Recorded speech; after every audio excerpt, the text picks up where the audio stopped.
Hello dear student, welcome back to my channel fun learning with Vanshree. तर आज आपण बघूया 6th स्टँडर्डची पोएम आहे 2.1 the clothes line. First poem read करणार आणि after that I will explain the poem. बघा काय सांगितलेलं आहे की hand in hand they dance in a row, hither and thither and to and fro, flip flap flop and away they go, fluttering creatures as white as snow. जर आता आपण पिक्चरमध्ये बघितलं, द क्लोथ्स लाईन म्हटलेली आहे. ज्यावर आपण कपडे सुकवत असतो त्याला क्लोथ लाईन म्हटलेली आहे इथे पोएटनी. तर पोएट सांगण्याचा प्रयत्न करत आहे की हे जी क्लोथ लाईनमध्ये जे क्लोथ्स आहेत ते कशा पद्धतीने आपल्याला त्यांची पोझिशन दिसते की ते असे दिसत आहेत की त्यांनी एकमेकांच्या हातामध्ये हात दिलेले, hand in hand they dance in a row. ते एका रो मध्ये एका लाईन मध्ये ते डान्स करत आहे हातामध्ये हात घेऊन. Hither and thither and to and fro, flip flap flop and away they go. जेव्हा ते डान्स करत आहेत तेव्हा ते कुठल्याही डायरेक्शनमध्ये जात आहेत. कधी पुढे जाते, कधी मागच्या बाजूला, कधी राईट, कधी लेफ्ट, म्हणजे कुठल्याही डायरेक्शनमध्ये ते डान्स करताना दिसत आहेत. Flip flap flop and away they go. When they वर डान्सिंग त्यावेळेस ते लोक काय करत आहे, आवाज करत आहे. आपल्याला माहिती आहे जेव्हा कपडे आपण सुकायला देत असतो तेव्हा असे एक हवा जी असते, वाऱ्याचा जो आहे तो एक वेगळा असा आवाज येत असतो. तोच आवाज येत आहे. त्याच आवाजाला काय सांगितलेलं आहे, फ्लिप फ्लॅप फ्लॉप. ते जे क्लोथ्स आहेत ते वेगळ्या पद्धतीचा आवाज करत आहे. तो आवाज आहे flip flap flop and away they go. आणि ते दूर जाण्याचा प्रयत्न करत आहे. Fluttering creatures as white as snow. जेव्हा ते अशा पद्धतीने आवाज करत आहे तेव्हा पोएटला असं वाटत आहे की ते काय आहे, फ्लटरिंग क्रिएचर्स आहेत, म्हणजे ते उडणारे क्रिएचर्स आहेत. जसं व्हाईट ॲज स्नो, जसं बर्फ कसा व्हाईट असतो, स्नो जसा व्हाईट असतो, त्याप्रमाणे त्या रंगाचे ते काय आहे, फ्लटरिंग क्रिएचर्स आहेत. अशा पद्धतीने पोएट जी आहे ती इमॅजिन करत आहे. आणि आपण पिक्चरमध्ये पण बघू शकतो इथे जे कपडे दिलेले आहेत ते कुठल्या रंगाचे आहेत, ते व्हाईट रंगाचे आहेत. नेक्स्ट बघा, like restive horses they caper and prance, like fairy tale witches they wildly dance. Like restive horses म्हणजे रेस्टलेस झालेले हॉर्सेस. तुम्हाला माहिती आहे हॉर्स जे असतात ते खूप जोरात पळत असतात आणि त्याचप्रमाणे हे कपडे सुद्धा काय झालेले, रेस्टलेस झालेले आहेत आणि ते इकडे तिकडे जाण्याचा प्रयत्न करत आहेत. कधी केपर अँड प्रेन्स म्हणजे ते कधी जोरात उडी मारत आहेत, खूप लांब उडण्याचा प्रयत्न करत आहेत, झेप घेत आहेत. कधी पण कुठल्या पण डायरेक्शन मध्ये जाण्याचा ते प्रयत्न करत आहे. लाईक अ फेरी टेल विचेस. फेरी टेल म्हणजे जी परीकथा असते, त्या परीकथामध्ये जी विचेस असतात, ज्या विच असतात, ज्याला आपण चेटकीन म्हणतो, त्या चेटकीन ज्याप्रमाणे ते विचेस ज्याप्रमाणे डान्स करत असतात, वाईल्डली डान्स करत असतात, त्याचप्रमाणे हे कपडे सुद्धा पोएटला असं वाटत आहे की ते फेरी टेलच्या विचेस प्रमाणे डान्स करत आहे.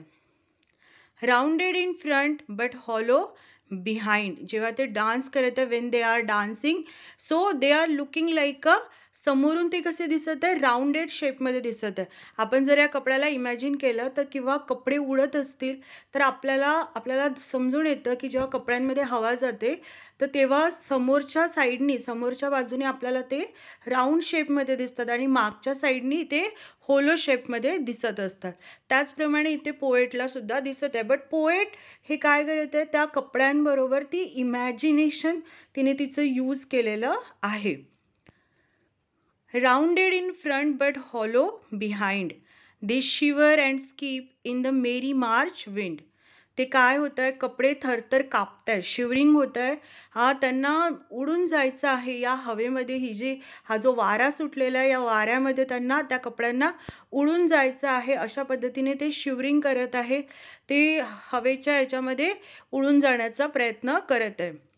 One I saw dancing excitedly, struggling so wildly till she was free. Poet is telling here की मी एक गोष्ट बघितलेली आहे किंवा मी एका कपड्याला बघितलेला आहे. त्याला कसं बघितलेलं आहे की तो एक्साइटेडली काय करत आहे, डान्स करत आहे, स्ट्रगल करतोय जोपर्यंत तो त्या क्लोथ लाईन मधून फ्री होत नाही. त्या क्लोथ लाईन मधून ती फ्री होत नाही. इथे शी म्हटलेलं आहे म्हणजे जेंडर कुठला घेतलेला आहे, इथे फेमिनाईन जेंडर यूज केलेला आहे पोएटने. तर जोपर्यंत ती त्या क्लोथ लाईन मधून फ्री होत नाही तोपर्यंत ती काय करते, स्ट्रगल करत आहे, असं पोएट सांगतात. Then living pegs and clothes line behind her. Pegs म्हणजे आपल्याला माहिती आहे, आपण कापड किंवा कपडे उडून नाही गेले पाहिजे म्हणून आपण त्याला चिमटे लावत असतो, ज्याला पेग्स म्हणतात क्लोथ लाईनला. इथे पण तुम्हाला दिसत आहे प्लास्टिकचे येतात, वुडनचे येत असतात, ते क्लिप्स आपण त्याला लावत असतो, तर त्याला इंग्लिशमध्ये पेग्स म्हणतात. Then living pegs and clothes line behind her. ते जे कपडा आहे ते कापड काय करत आहे, त्याला जे क्लिप्स लावलेली आहे, पेग्स लावलेली आहे, त्या पेग्सला सुद्धा तिने काय केलेलं आहे, पाठीमागे सोडून ती तिथून फ्री होण्याचा प्रयत्न करत आहे. आणि finally she succeeded. She flew like a bird and no one can find her. आणि फायनली ती काय झाली, she flew like a bird. ती एका पक्षाप्रमाणे तिथून उडून गेलेली आहे आणि तिला कोणीही शोधू शकलेलं नाही किंवा शोधू शकत नाही. No one can find her.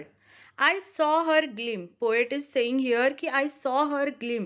Gleam म्हणजे तिचं शाईन. जेव्हा ती उडत होती तेव्हा मी तिथं काय बघितलेलं आहे, त्या कपड्याचं शाईन बघितलेलं आहे.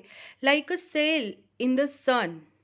आपल्याला माहिती आहे की जी बोट असते पाण्यामध्ये जेव्हा जात असते तेव्हा आपल्याला ते किती छान दिसते. त्याचप्रमाणे ते जे कपडा आहे तो पोएटला कसं दिसतंय की या सूर्यप्रकाशात जाणारी एक बोट आहे, सेल आहे. Flipping and flapping and flopping for fun. ती उडतानी फ्लिपिंग अँड फ्लॅपिंग, ती उडतानी असा आवाज करत आहे जेणेकरून तिला ते उडतानी फार काय येत आहे, मजा येत आहे. Nobody knows where she now can be. कुणालाच माहिती नाही ती आता कुठे असेल. Hid in a ditch or drowned in the sea. समुद्रावर तरंगत असेल किंवा कुठल्या तरी मैदानामध्ये किंवा झाडाझुडपांमध्ये ती लपून बसलेली असेल. She was my handkerchief not long ago but she will never come back to my pocket. बघा ती काय म्हणतीये पोएट की शी वॉज माय हँकरचीफ. ती काय होती, माझी हँकरचीफ होती. नॉट लॉंग ॲगो, पण आता ती माझी राहिलेली नाही. Because she free now. आता ती काय झालेली आहे, ती फ्री झाली. She became free now. आता ती फ्री झालेली आहे. She will never come back to my pocket. आता ती परत माझ्या पॉकेटमध्ये येणार नाही आणि हे मला माहिती आहे. बघा पोएट कोण आहे, चार्लेट ड्रूट कोल. तर स्टुडंट हे होती पोएम द क्लोथ्स लाईन. आता आपण याचे जे एक्सरसाइज आहे ते पण आपण चेक करूया. पण त्याआधी इथे काही वर्ड मिनिंग दिलेले ते तुम्ही रीड करा म्हणजे तुम्हाला मिनिंग्स व्यवस्थित समजेल. आता फर्स्ट क्वेश्चन आहे, read the poem aloud, recite any stanza of your choice from memory.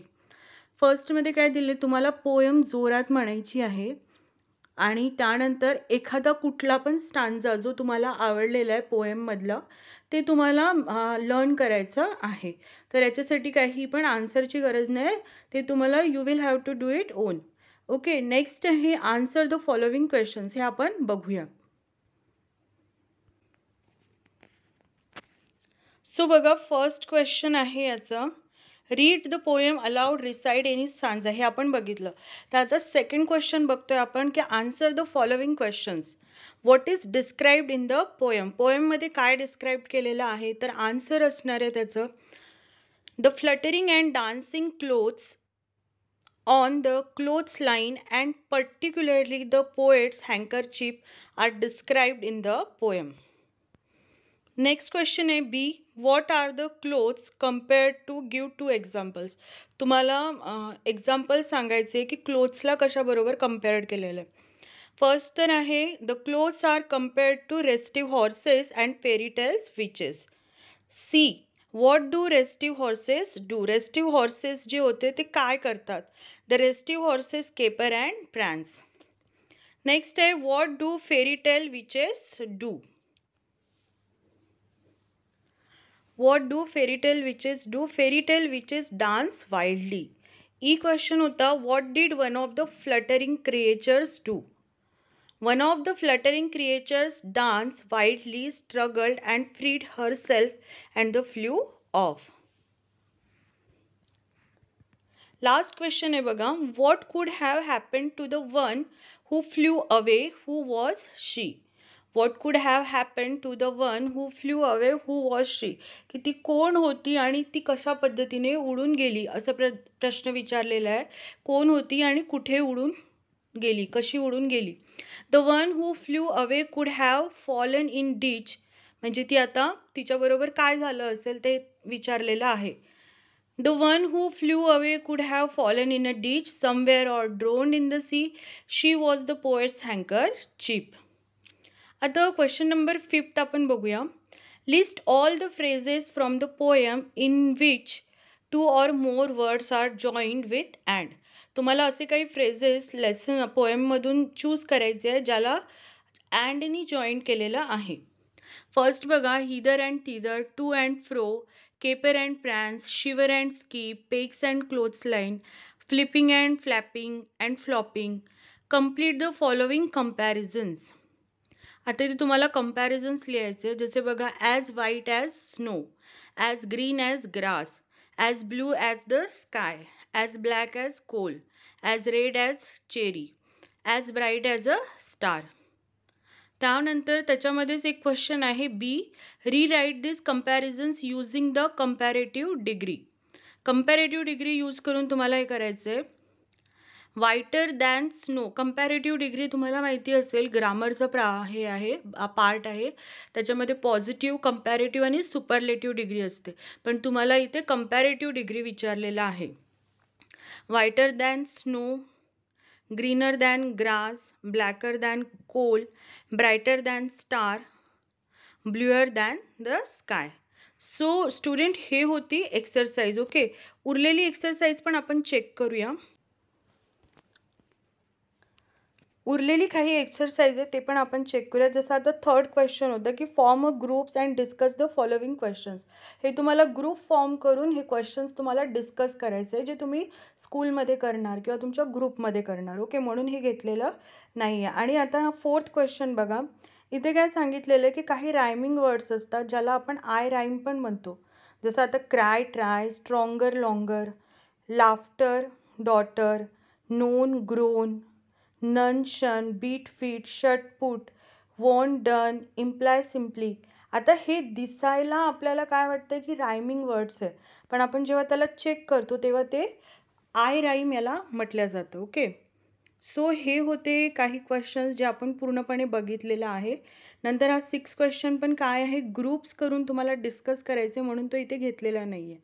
तर ही झाली आपली पोयम. आणि ही पोयम जर तुम्हाला समजली असेल, तुम्हाला आवडली असेल तर नक्की व्हिडिओला लाईक करा, शेअर करा आणि सबस्क्राईब करायला विसरू नका. Thank you for watching.